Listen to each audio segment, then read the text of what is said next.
was just a regular 29-year-old girl living my life and trying to make a difference as a nurse. Working at the hospital was both exciting and challenging. One day, there was this patient named Edward Dawson who came with a broken leg. From the moment I met him, something about him felt really off. His intense gaze made my skin crawl. Usually we can get some pretty weird patients, but this one was completely different. The vibes were all off with him, and it made me super uncomfortable. He stayed in the hospital for a few days because we needed to perform some extra surgery for his leg. But as time went on, it felt like he was becoming weirdly fixated on me. He would constantly ask me questions I was not okay with, and even being extremely inappropriate to me, which he got yelled at for by other nursing staff. About a month after his release, I never saw him again and was happy because it was by far the weirdest patient I've had in my years of working as a nurse. One day, as I was preparing medication at the nurse's station, I heard a whisper from the right side of me go, "You have such beautiful eyes, Emily. I can see so much in them." I froze and looked, and guessed who it was? Edward. I was shocked. I looked at him and asked him how he had become a nurse so fast. "I just finished nursing school," he said, "and I just so happened to get placed here. Crazy, right?" He laughed as if this was all one funny joke we shared. From that moment on, Edward seemed to be following me everywhere. He would show up unexpectedly in the corridors or outside the hospital, always watching me while I would do simple tasks. He somehow got hold of my number, and then he started sending me text messages filled with disturbingly intimate details about my personal life. I was terrified because I don't know how he would know all this information, but I assumed one of the coworkers was telling him everything about me, so I tried to brush it off. One evening, as I left the hospital after a long shift, I noticed a dark figure standing across the street. My heart skipped a beat when I realized that it was Edward. He was just standing there, watching me, and he didn't move. I quickened my pace, trying not to make eye contact, and I got in my car.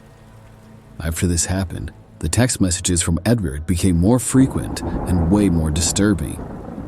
He would reference moments from my day, things he couldn't possibly know unless he had been following me. At this point, it really started to freak me out, and I didn't want to be alone at night. One night, I finally got a chance to let loose and have some fun with my friends. We went to a local hangout spot, laughing and enjoying each other's company. It was a much-needed break from the stress of work. As the night went on, my phone buzzed with a notification. I looked at it, and my heart sank. It was a message from my home security system's Ring camera, showing activity at my house. My friends noticed the change in my expression and asked me what was wrong.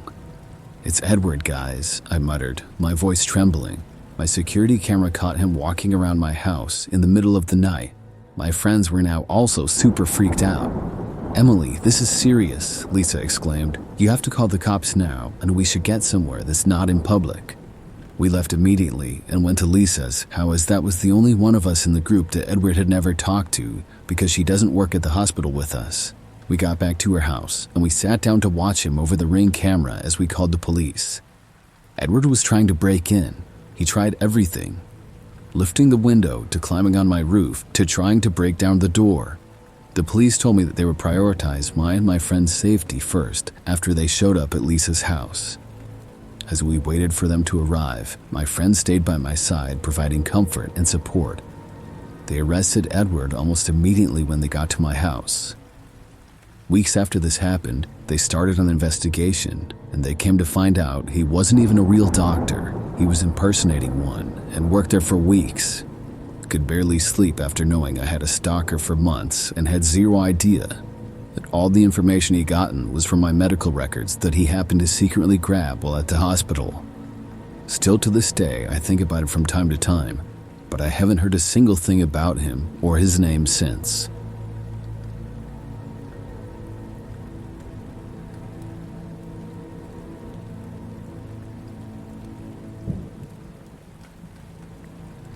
I'm going to tell you the bone-chilling story of my encounter with this super creepy patient in the hospital ward. I've always been drawn to the medical field because I've always done well caring for others. I'm a 23-year-old woman who works at my local hospital on night shifts. One night, I entered room 307, where it was a single-bed room, and there, lying in the bed, was Mr. Jacobson, an elderly patient in his late 80s who was a terminal patient and blind in both eyes. He was a wise person who was perfectly okay with nearing the end of his journey. I want to mention that we developed a friendly liking for each other, but I tried not to get too closely attached to patients who were not going to be here for much longer, as it really did a number on my mental health. As I approached his bedside, Mr. Jacobson turned his head towards me. His clouded eyes looked at me, his voice raspy as he spoke. "Ah, the nurse has arrived. I've been expecting you, my dear." I smiled back and said, "Good evening, Mr. Jacobson. How are you feeling today?" He chuckled softly. His laugh was always comforting, as it reminded me that things will be okay in the long run of life. "Feeling? Oh, my dear, I'm but a mere vessel drifting between realms. Time doesn't hold much meaning for me now," he said. It was the strangest thing that I've ever heard him say since my time of nursing him. I knew of him to be poetic and deep, but this was extremely strange behavior for him. I tried the best I could to decipher what he meant, but nothing was making sense. Confused and super creeped out, I asked, "What do you mean, Mr. Jacobson?" "Like a butterfly, you will do awaken in my own time very soon, my love." Those words hit me hard. They were exactly what my late grandmother used to say, a reminder that change and growth come at their own pace. How did Mr. Jacobson know this? I began to tear up from the intense emotions I was feeling. I was scared, yet confused. I couldn't hold back my curiosity any longer. My voice trembling, I asked, How did you know about that phrase? It's something that only my grandmother used to say." Mr. Jacobson's tired eyes met mine, and a look of sadness appeared on his face. "Some connections go beyond life." We both cried together, holding on to that moment. I didn't want to understand everything that had happened, but it made me feel something deep inside. Mr. Jacobson's words about my grandmother were like a secret, something I couldn't explain but held on to dearly. As time passed, I kept those words close to my heart. They brought me comfort when I felt lost or unsure. Knowing that my grandmother's love extended beyond her passing gave me strength and hope. Now, standing here today, I carry the wisdom of those connected voices. I embrace the mystery and the things I can't fully understand. Mr. Jacobson's encounters show me that there are connections that go beyond time and space, and they give us a sense of purpose and guidance. So, I continue on my journey with newfound strength and an open mind. The mysteries of life unfold before me, like a butterfly emerging from its cocoon.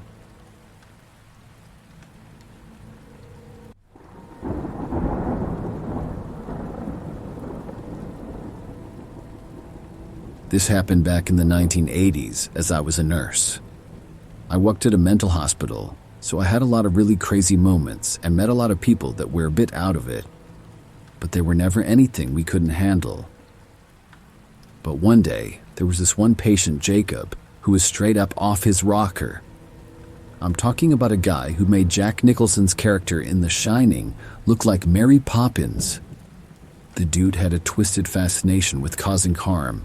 It was really disturbing, and I did not enjoy going into his room when it was my job to help him. One night, I was doing the rounds, and at nighttime, our patients needed sleep, so we shut all the lights off except for a feed, so the entire hallway is blacked out. The only source of light was my work pen, which had a light button on it, so I could flash down the hallway to see. I went down to Jacob's room to make sure he was in bed and sleeping, but as I approached Ward 13, the door was wide open. I entered my room with a small light from my pen. Everything was a mess inside. Furniture was overturned, sheets were torn, and there was what I thought to be blood stains on the walls.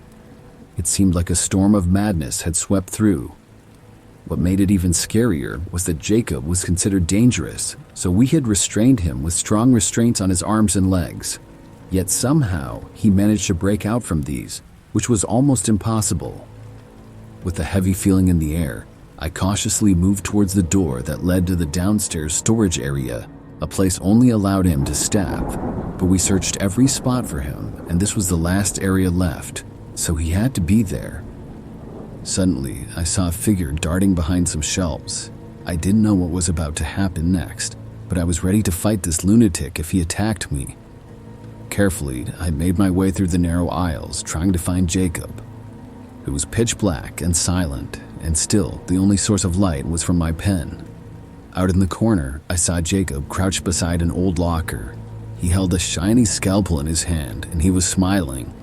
Frozen with fear, I watched as he stood up, a sickening smile on his face. He started walking towards me, the scalpel in one hand.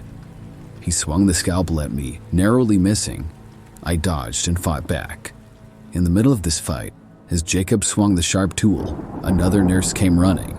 She, with a syringe filled with strong medicine, injected it into Jacob's back, sedating him. Almost right away, the medicine started working, and Jacob collapsed and passed out.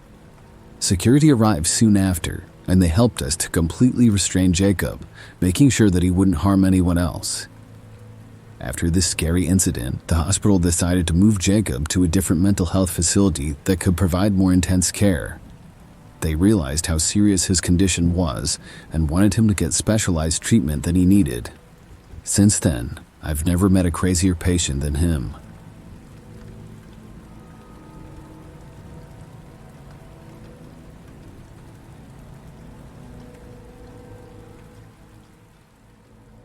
This took place in the early 90s. I was a male X-ray tech at a large multi-campus hospital. I worked evenings, and I loved it. I had some great coworkers, one being one of my best friends. One day, I got a page for a phone call. I picked up the phone and said, "This is Luke." There was a slight pause. Then I heard a female voice saying that she really appreciated how kind I was the other night. It caught me off guard, but I said thank you and asked her who I was talking to. Another pause, and she said all in due time, and then hung up. I had no idea who it was and thought my friend was probably pranking me. I didn't say anything to anyone that night, figuring whoever was pulling my leg would trip up and say something. I went home and forgot about it. Then, a couple of days later, I got a page again, and once again the same person asked me if I was thinking about her. I said I wasn't, and I was too busy for games, then I hung up. Later that night, when I left work, I noticed a note on my truck that said I made a huge mistake disrespecting her, and I would regret it. I tossed the note and went home. Later that night, at about 2 a.m., my phone rang, and I heard the same voice saying I would get one more chance. Then they hung up. The next day, I confronted my friend and said the joke wasn't funny and to quit calling me.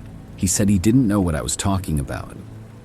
I told him everything and watched him to see if he grinned or chuckled, but he didn't. A couple more days passed, and I honestly forgot about it. It was my day off, and I needed to run some errands and went to the mall. I was hungry, so I got something to eat at the food court. That's when I noticed a woman sitting and staring at me. I felt uneasy, and I got up and tossed my food wrappers and left. I walked around looking to see if she was following me, and to my shock, she was.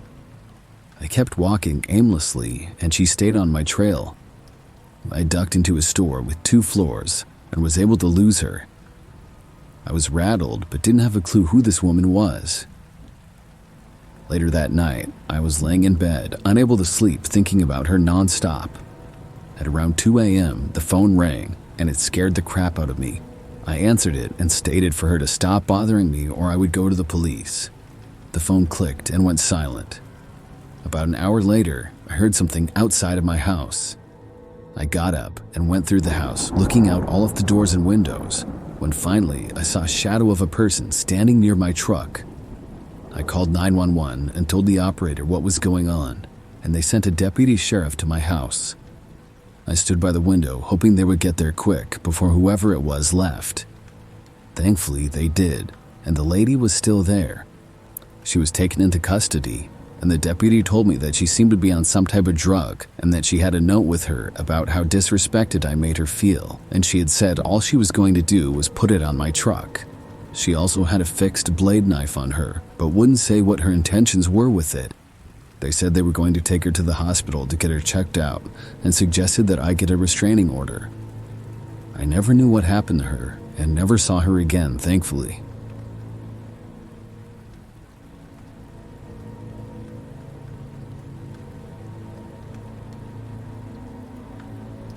I worked at a hospital in the city near where I grew up.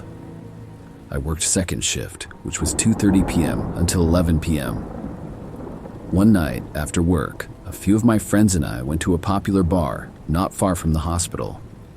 We sat around and drank a few beers and had a good time. Soon it was getting late and I needed to get home. The street the bar was on was a one-way, so I had to go about a block, turn left, go a block over, then another left, which put me on another one-way, but in the direction towards the freeway. When I was driving, I came up to a red light, so I was stopped and waiting.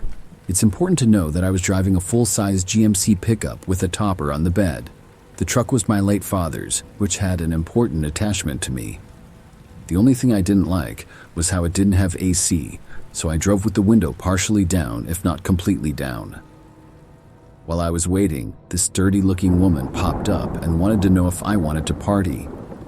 To say the woman was disgusting odor-wise would be an understatement. I replied no, to which she then jumped on the sideboard and asked why not, then lifted her dirty shirt, exposing herself. I locked the door with my elbow and asked her to get off of my truck and looked up, praying for the light to change. She kept talking, and I noticed she was trying to see over my truck topper. I glanced over to the passenger side mirror, and I then saw a young man trying to walk quickly but hunched down. I didn't know what these two had in mind, but I knew it wasn't good. I told the girl to get off of my truck once again, and when she didn't, I gently shoved her shoulder. She then grabbed a side mirror to stay attached to it. I hit the gas as I saw the light change, and the guy stood up and started running.